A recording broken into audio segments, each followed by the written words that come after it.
Olá! Hoje iremos falar sobre o sistema reprodutor feminino, onde abordaremos os seguintes temas: estruturas, hormônios, ciclo menstrual, orgasmo e a laqueadura. O sistema reprodutor feminino é subdividido em órgãos internos e externos. A estrutura dos órgãos internos é composta pelos ovários, sendo o ovário direito e o ovário esquerdo, as tubas uterinas, sendo também direita e esquerda, o útero e a vagina. Já os órgãos externos são denominados basicamente pela vulva, que é a junção dos grandes lábios, dos pequenos lábios e do clítoris. Dando continuidade à apresentação, eu vou continuar falando sobre algumas características e mais algumas funções dos órgãos do sistema reprodutor feminino. Começando pelos órgãos internos, nós temos os ovários, as tubas uterinas, o útero e a vagina. Os ovários são esses órgãos mais amarelados, eles se encontram em pares, como a gente pode ver, e são órgãos de forma oval, que medem de 3 a 4 centímetros de comprimento. Nos ovários são produzidos as células sexuais femininas, que são alguns hormônios, e também os óvulos. Assim, durante a fase fértil da mulher, aproximadamente uma vez por mês, um dos ovários lança um óvulo na tuba uterina. Esse processo do ovário liberar um óvulo é chamado de ovulação. Posteriormente, nós temos as tubas uterinas, que são essas estruturas num tom de rosa mais escuro. As tubas uterinas, pela nomenclatura antiga, eram conhecidas como trompas de Falópio. E assim como os ovários são em dois, as tubas uterinas também estão em pares. É através das tubas uterinas que o óvulo, que é liberado pelo ovário, vai ser encaminhado para o útero. Agora vamos falar sobre o útero. O útero ele tem um tamanho e um formato semelhante ao de uma pera. O útero é um órgão muscular onde o bebê fica alojado durante a gestação. Embora o útero apresente cerca de 7,5 centímetros de comprimento, que é um tamanho muito pequeno, ele também é bastante elástico e durante a gravidez ele pode ultrapassar aí os 35 centímetros de comprimento. O útero é composto por 3 camadas diferentes, sendo ela o pericárdio, o miocárdio e o endocárdio. O pericárdio é a camada externa, a camada que reveste o útero. O miocárdio é o músculo do útero, é o músculo que contrai quando há um orgasmo, por exemplo. E temos o endocárdio. O endocárdio é a camada mais interna do útero, que é onde o óvulo fecundado vai se fixar. E por fim temos a vagina. A vagina é um canal muscular elástico. Pela vagina que vai ser retirado o neném e também pela vagina é onde ocorre a penetração. Agora vamos falar um pouco sobre os órgãos externos. A parte externa do aparelho reprodutor feminino também é conhecida como pudendo feminino ou vulva, vulva sendo uma nomenclatura antiga. É constituída por clítoris, grandes lábios, pequenos lábios e abertura vaginal. O clítoris ele é localizado acima da abertura vaginal. É constituído por tecido com grande número de terminações nervosas sensível a estímulos. Os grandes lábios são duas pregas cutâneas mais externas que os pequenos lábios, revestidas de pelos em sua face mais externa, que recobrem o clítoris, que seria essa parte aqui. Temos também os pequenos lábios, que são pregas cutâneas mais internas que os grandes lábios, não revestidos de pelos e que recobrem a abertura vaginal. Na face interna estão presentes poros de glândulas lubrificantes. E por fim, a abertura vaginal, a abertura externa do canal vaginal.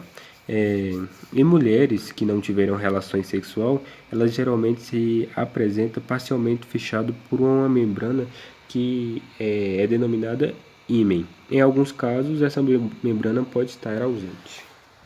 O sistema endócrino ele funciona de forma muito parecida com o sistema nervoso. Assim como o sistema nervoso tem lá no sistema nervoso central o estímulo que acontece no cérebro, que do cérebro vai durante toda a medula até chegar em um ponto específico do seu corpo para que haja as reações químicas, a mensagem química, O sistema hormonal ele funciona basicamente no mesmo princípio.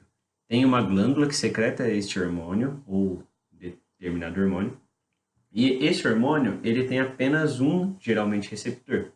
Esse receptor ele se encontra numa célula. Essa célula pode ser uma célula vizinha a ele, ou pode ser uma célula em outra estrutura do organismo.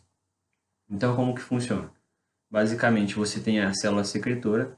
Essa célula secretora, ela vai jogar o hormônio na sua na sua corrente sanguínea, e da corrente sanguínea, o hormônio vai percorrer durante todo o seu corpo, e ele só vai se conectar ou ter a reação junto na célula específica, porque essa célula específica ela tem umas proteínas na sua membrana que vão facilitar a penetração desse hormônio na bicamada lipídica.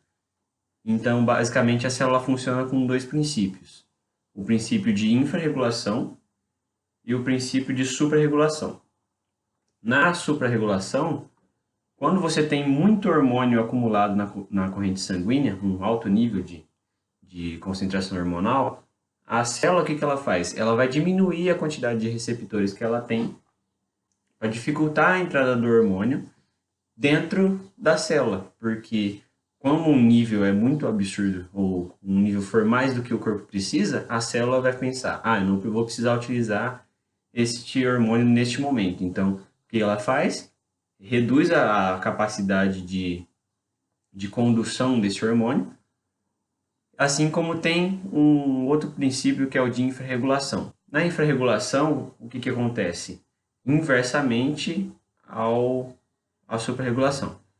Na infrarregulação, quando você tem pouco hormônio, a célula receptora ela aumenta o número de proteínas na sua membrana que vão ser receptoras de tal hormônio, fazendo com que ele entre mais fácil na célula para que ocorreça as reações mais facilmente. No sistema reprodutor feminino, nós temos os seguintes hormônios atuantes: a gonadotropina, o FSH, que é a abreviação de hormônio folículo estimulante, o LH, que é a abreviação do hormônio luteinizante, temos o estrogênio e a progesterona. Esses são os principais hormônios envolvidos no ciclo menstrual. A produção de gonadotropina se dá lá no hipotálamo, pela glândula hipófise.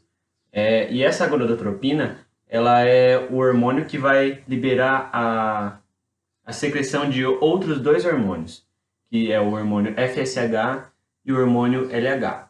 O FSH, como diz o próprio nome dele, ele estimula o desenvolvimento dos folículos, o que vai resultar na formação do ovócito para a fecundação. O LH, ele regula a produção de progesterona e controla o amadurecimento dos ovócitos. Então, assim que o FSH maturou o ovócito, o LH ele vai manter este ovócito para que ele possa fixar essa parede do endométrio e ser fecundado. Já o estrogênio, a função dele no organismo é de engrossar a parede do endométrio, para que fique mais fácil de o ovócito, depois que passar pelo caminho da tuba uterina, fixar na parede do endométrio. E a progesterona, ela é produzida pelo corpo lúteo, que ajuda também nesse processo do espessamento do endométrio. Para entender um pouquinho melhor, agora a gente vai mostrar para vocês como que funciona esse esquema nos slides.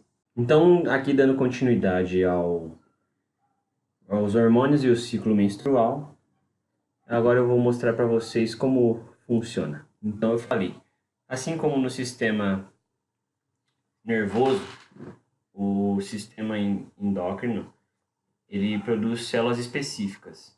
Então, apenas um tipo de hormônio vai se comunicar com um tipo de célula, não vai ter um mesmo receptor para uma célula diferente.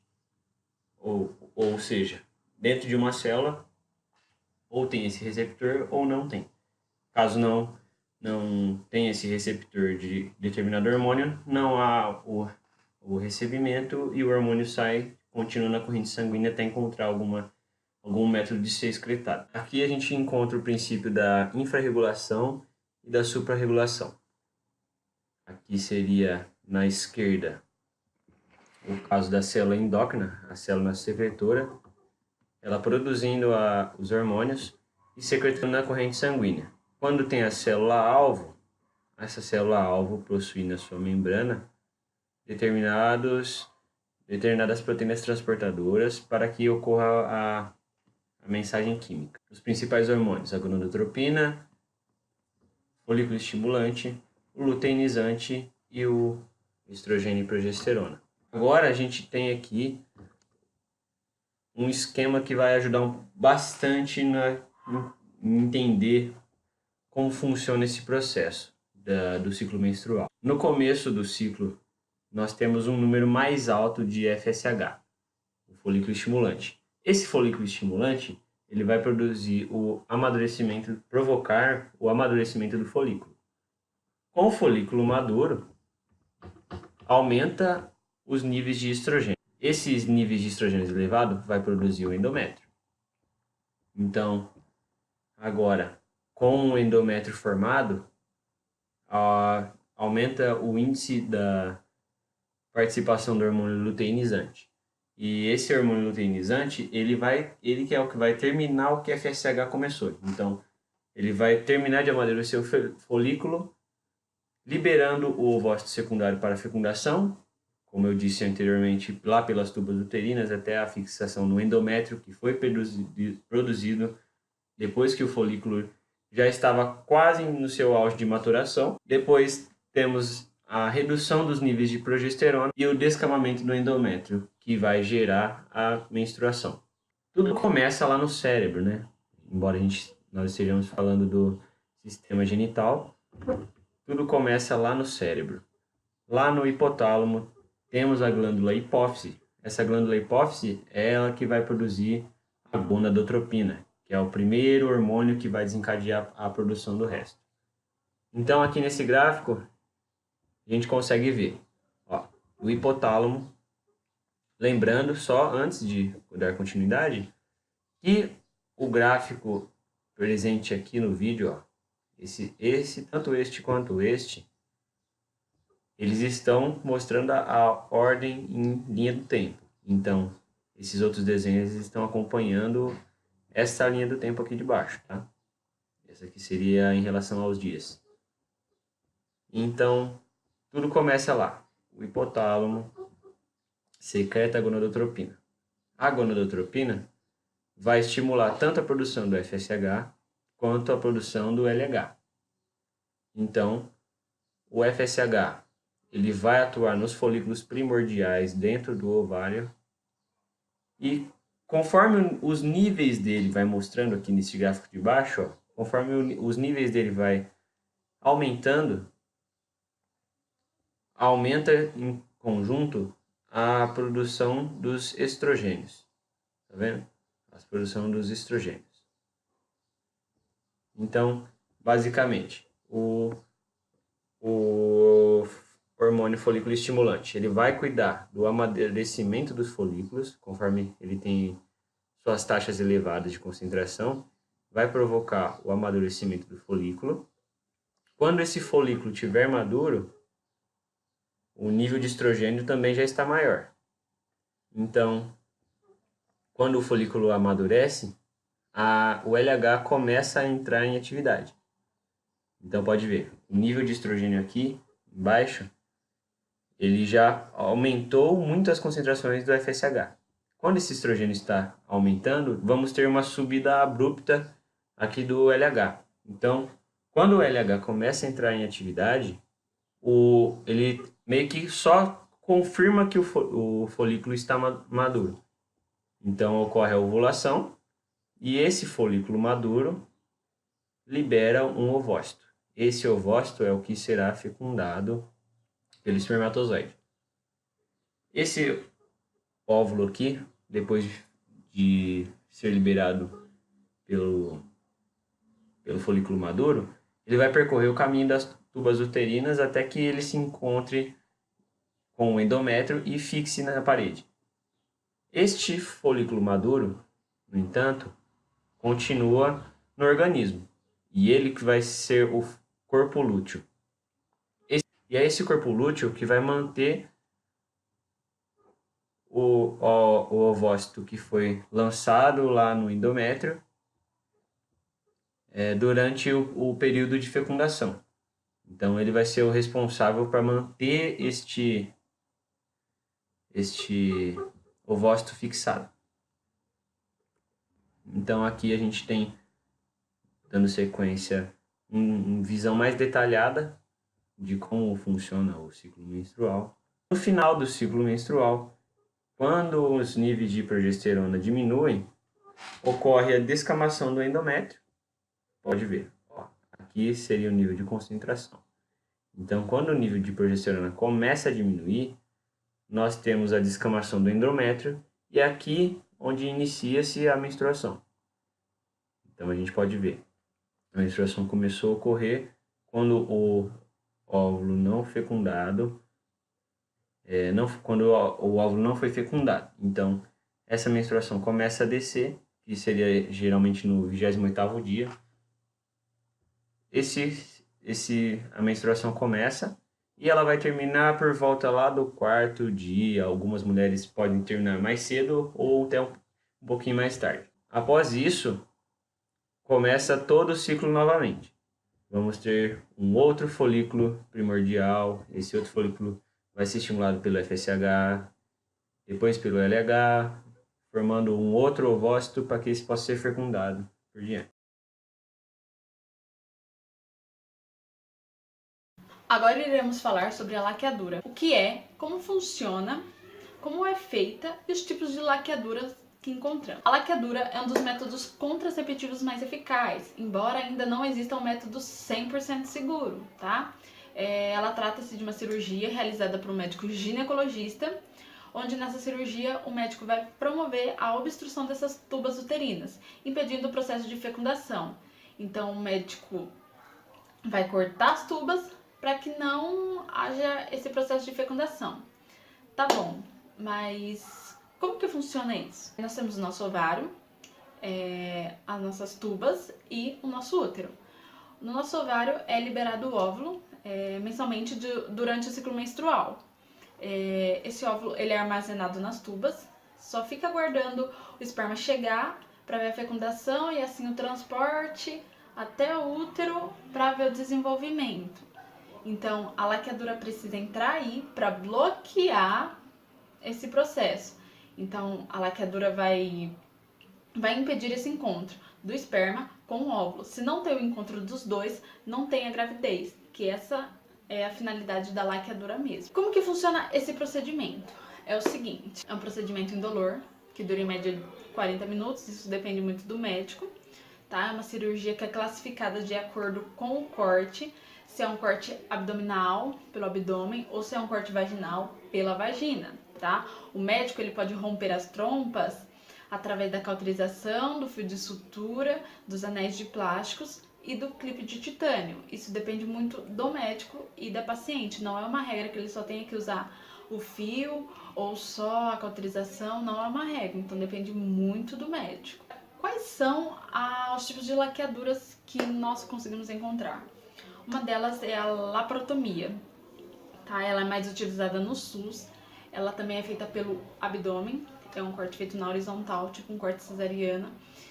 É uma cirurgia invasiva devido ao tamanho do corte, então há um risco de infecção maior. A próxima é a mini laparotomia. Também é feito um corte no abdômen, acima do púpus, tá? Só que pelo corte ser menor, ela é menos invasiva. Ela é feita após 2 dias do parto, onde ao aumento do volume do útero, então isso facilita mais para o médico. A próxima é a laparoscopia. Ela também é abdominal e menos invasiva, apesar de serem feitos de 3 a 4 furos no abdômen, tá? São furos, né, cortes menores. Nesses cortes ou furos são introduzidas as ferramentas que o médico vai usar para poder cortar as trompas. Uma dessas ferramentas são o gás de dióxido de carbono, onde esse gás vai inflar o abdômen e isso vai facilitar a visão do médico, né, para ele conseguir ver direitinho. Os outros a gente podemos encontrar a luz, a câmera e a ferramenta para cortar. a câmera porque é uma cirurgia feita através de vídeo, tá? Depois temos a colpotomia, que é uma cirurgia vaginal feita pela vagina. Ela também é menos invasiva. Ela é feita por meio de uma incisão pelo fundo do saco posterior da vagina, a partir daí onde as trompas são alcançadas. Então, assim que as trompas são alcançadas, é cortada. E a última, que é a esteroscopia. Nessa cirurgia, ela é vaginal também, menos invasiva. É utilizado um aparelho chamado endoscópio. Esse aparelho ele é inserido no canal da vagina até as trompas, né, até as tubas. Chegando lá, ele solta uma mola, que essa mola fica na ponta do aparelho. Então, chegando lá, ele solta essa mola. Como o nosso corpo rejeita qualquer objeto estranho, acaba inflamando esse local. Então, através dessa inflamação, vai haver a cicatrização para poder fechar essas trompas, essas tubas. Então, é aplicada a mola, inflama, com a cicatrização vai fechando. Assim que fechou, né, isso é durante um tempo, assim que fecha, o esperma não consegue chegar no óvulo. Esses são os tipos de laqueadura. Muito obrigada.